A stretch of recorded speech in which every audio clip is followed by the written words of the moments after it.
A paz, irmãos. Bem-vindo ao canal Plenitude da Palavra. Aqui vocês vão encontrar vídeos que vão edificar a sua vida espiritual. Se inscreva no canal, deixe seu comentário e compartilhe o vídeo. Deus abençoe vocês. Somente ser forte e muito corajoso. Josué capítulo 1, versículo 7. Josué foi altamente favorecido em matéria de promessas.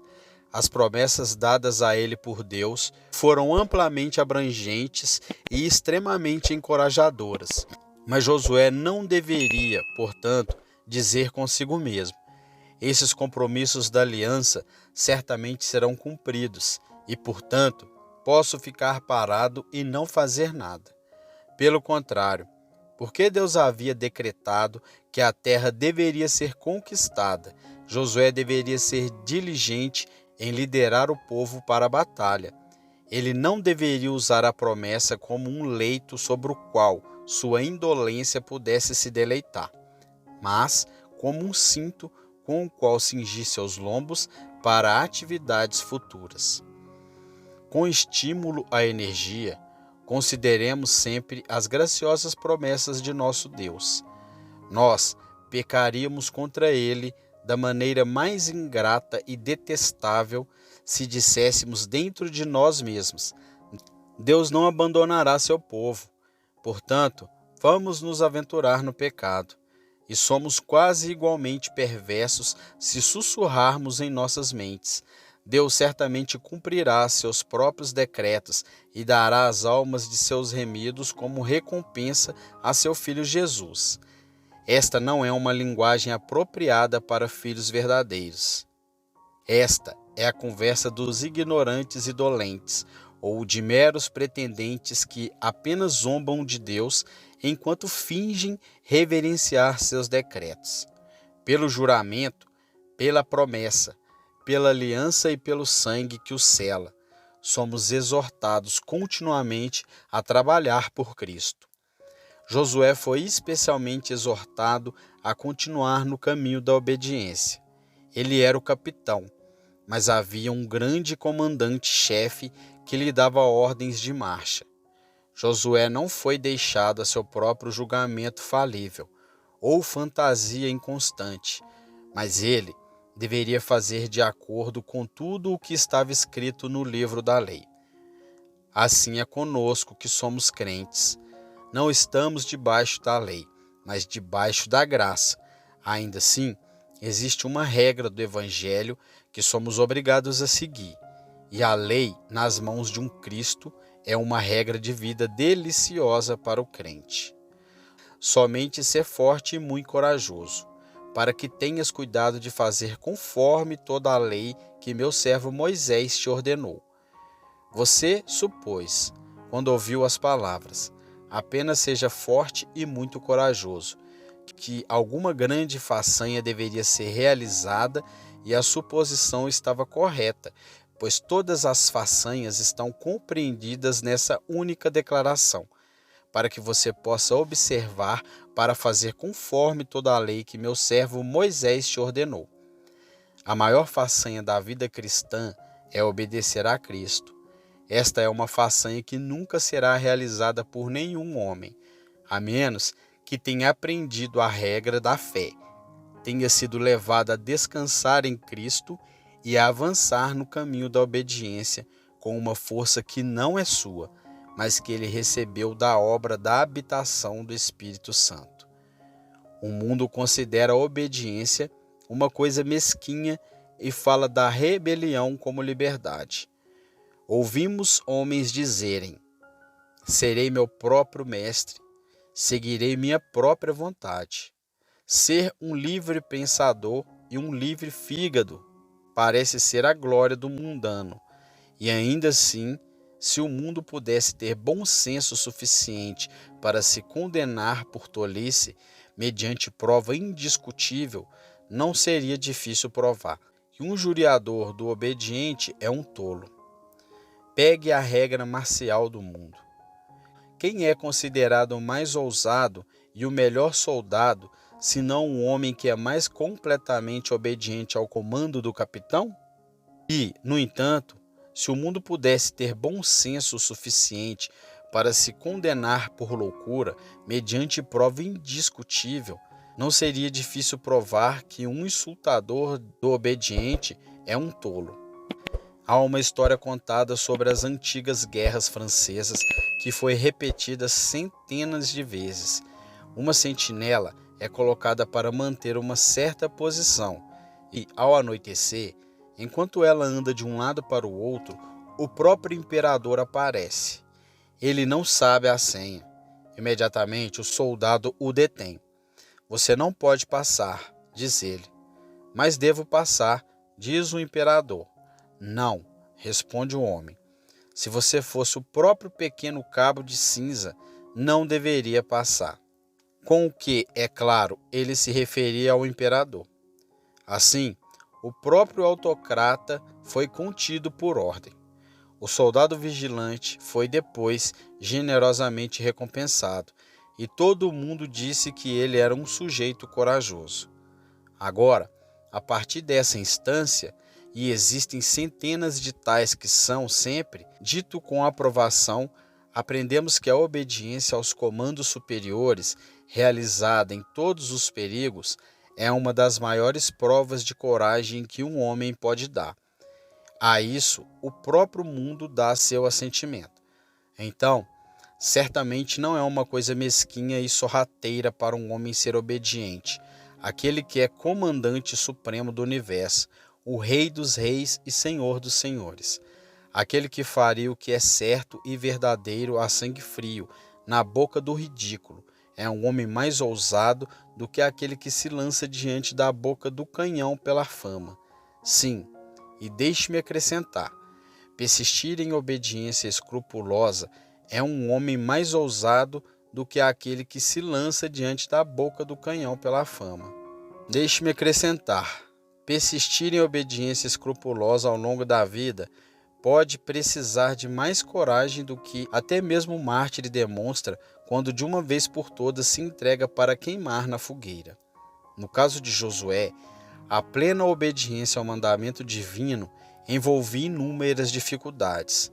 A ordem para ele era que ele deveria conquistar toda a terra para as tribos favorecidas, e com o melhor de sua habilidade ele o fez. Mas ele teve que sitiar cidades que eram muradas até o céu e lutar com monarcas cujos guerreiros vinham para a batalha em carros de ferro, armados com foices. Os primeiros conflitos foram algo terrível. Se ele não fosse um soldado ousado e capaz, teria desembainhado a espada e desistido da luta. Mas o espírito de obediência o sustentou. Embora você e eu não tenhamos heveus e jebuseus para matar, nem cidades para derrubar, nem carruagens de ferro para enfrentar, ainda assim não acharemos nada fácil manter o caminho da consistência cristã. Além disso, Josué não apenas teve dificuldades para enfrentar, mas também fez muitos inimigos por meio de sua obediência. Isso era natural. Assim que se soube que Jericó havia sido tomada, que aí havia sido assaltada, lemos primeiro sobre uma confederação de reis e depois sobre outra, com o objetivo de destruir o poder de Josué, uma vez que esses reis bem sabia que ele os esmagaria se eles não o esmagassem. Agora, o homem cristão está em situação semelhante. Ele certamente fará inimigos. Será um de seus objetivos não fazer nenhum. Mas, por outro lado, se fizer o certo, acreditar na verdade e agir com honestidade e fizer perder todos os amigos terrenos, ele considerará isso apenas uma pequena perda, já que seu grande amigo no céu o fará. Seja ainda mais amigável e revele-se a ele mais graciosamente do que nunca. Josué, em sua obediência, precisava de muita coragem, porque havia assumido uma tarefa que envolveria, se a cumprisse, longos anos de perseverança. Depois de capturar uma cidade, ele deve atacar a próxima fortaleza. Os dias não eram longos o suficiente para suas batalhas, Ele ordena que o sol pare e a lua pare. E mesmo quando aquele longo dia passou, amanhã ainda o vê com a espada na mão. Josué era como um daqueles velhos cavaleiros que dormiam em suas armaduras. Ele estava sempre lutando.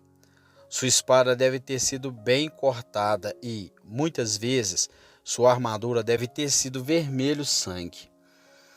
Ele tinha diante de si um empreendimento para toda a vida.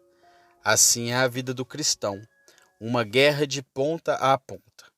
Assim que você for lavado no sangue de Cristo e vestido em sua justiça, você deve começar a abrir caminho através de uma trilha de inimigos, até o trono eterno. Cada passo do caminho será disputado. Nenhuma polegada Satanás cederá a você. Você deve continuar lutando diariamente. Aquele que perseverar até o fim, esse será salvo. Não o iniciante que começa em sua própria força e logo chega ao fim, mas aquele que, cingindo com a graça divina, com o Espírito de Deus dentro dele, determina perseverar até que tenha derrotado o último inimigo e nunca abandone o campo de batalha até que ele tenha ouvido a palavra: muito bem, servo bom e fiel. Deixe o homem que diz que a vida do cristão é mesquinha e desprovida de masculinidade. Deixe-o ir e aprender sabedoria antes de falar, pois de todos os homens, o crente perseverante é o mais viril. Você que se gaba de si mesmo, de sua coragem em pecar, você cede ao inimigo, você é um carro bajulador, você vira as costas para o inimigo, você corteja a amizade do mundo, você não tem coragem suficiente para ousar fazer o certo e o verdadeiro. Você passou sob o jugo de Satanás e de suas próprias paixões e, para esconder sua própria covardia, você é vil o suficiente para chamar o bravo cristão de covarde. Fora você, por adicionar mentiras aos seus outros vícios. Muitas vezes, se seguirmos a Cristo, precisaremos ser realmente corajosos ao enfrentar os costumes do mundo. Você o encontrará, jovem, em uma casa mercantil. Você descobrirá isso, marido, mesmo em relação à sua própria esposa e filhos, se eles não forem salvos. As crianças descobriram isso na escola. Os comerciantes acham isso no mercado. Aquele que deseja ser um verdadeiro cristão precisa ter um coração forte. Há uma história contada do Dr. Adam Clarke que mostra a coragem que o jovem cristão às vezes precisa. Quando ele estava em uma loja na cidade de Coleraine, eles estavam se preparando para a feira anual e alguns rolos de tecidos estavam sendo medidos. Um deles era muito curto e o mestre disse: "Venha, Adam, pegue essa ponta e eu pegarei a outra, e logo a puxaremos e a estenderemos até que fique longo o suficiente." Mas Adam não tinha mãos para fazer isso e nem ouvidos para ouvir a ordem desonesta de seu mestre, e por fim recusou categoricamente ao que o mestre disse: "Você nunca será um comerciante. Você não serve para nada aqui. É melhor você ir para casa e fazer outra coisa." Agora, isso não pode ser feito agora, pois os homens geralmente não trapaceiam dessa maneira francamente aberta hoje em dia, mas eles trapaceiam de maneiras mais maliciosas. Os registros do Tribunal de Falências lhe dirão o que quero dizer. Falências uma após a outra da mesma pessoa são roubos duplamente destilados.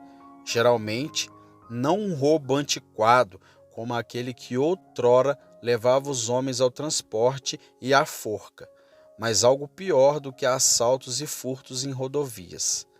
O cristão genuíno, de vez em quando, terá que bater o pé e dizer: "Não, não posso." Deixamos de lado outras oportunidades que nos são dadas para mostrar o quanto amamos o Senhor e quão fielmente desejamos servi-lo. Seja muito corajoso para fazer o que o Senhor Jesus lhe ordena em todas as coisas, e deixe que os homens o julguem um idiota. Se quiserem, você será um dos campeões do Senhor, um verdadeiro cavaleiro da cruz. O mundo diz: não devemos ser muito preciosos. Mundo hipócrita. O mundo quer dizer que ficaria feliz em se livrar completamente da lei de Deus. Mas como dificilmente ousa dizer isso a queima-roupa, ele grita com os mais repugnantes de todos. Não devemos ser muito meticulosos ou muito bom, como alguém disse certa vez a um velho puritano. Muitas pessoas dividiram suas consciências pela metade. Você não poderia simplesmente fazer um pequeno corte na sua? Não, disse ele, não posso, pois minha consciência pertence a Deus. Precisamos viver, você sabe, disse um lojista amante do dinheiro, como desculpa para fazer o que de outra forma não poderia defender.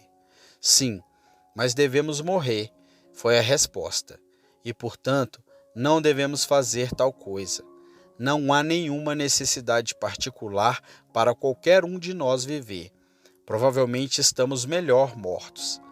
A própria essência da obediência, como já disse, está na exatidão. Provavelmente seu filho, embora às vezes desobediente, ainda assim, como regra geral, faria o que você mandasse. Seria nas pequenas coisas que a obediência completa e louvável apareceria. Deixe o mundo julgar isso por si mesmo. Aqui está um homem honesto. As pessoas dizem dele: ele é um homem tão honesto que não roubaria um cavalo? Não, isso não provaria que ele era muito honesto, mas eles dizem: ele não pegaria nem mesmo um alfinete que não lhe pertencesse. Essa é a própria descrição de honestidade do mundo e, certamente, quando se trata de obediência a Deus, deve ser o mesmo. Aqui está um comerciante e ele se gaba. Tem um escriturário que é um contador tão bom que você não encontraria um único centavo errado no cálculo de 6 meses. Não teria significado muito se ele tivesse dito: você não encontraria um erro de 10.000 libras no cálculo de 6 meses.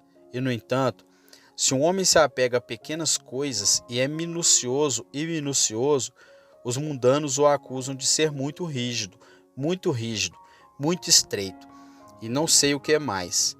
Enquanto o tempo todo, de acordo com sua própria demonstração, a essência da honestidade e da correção é a exatidão nas pequenas coisas.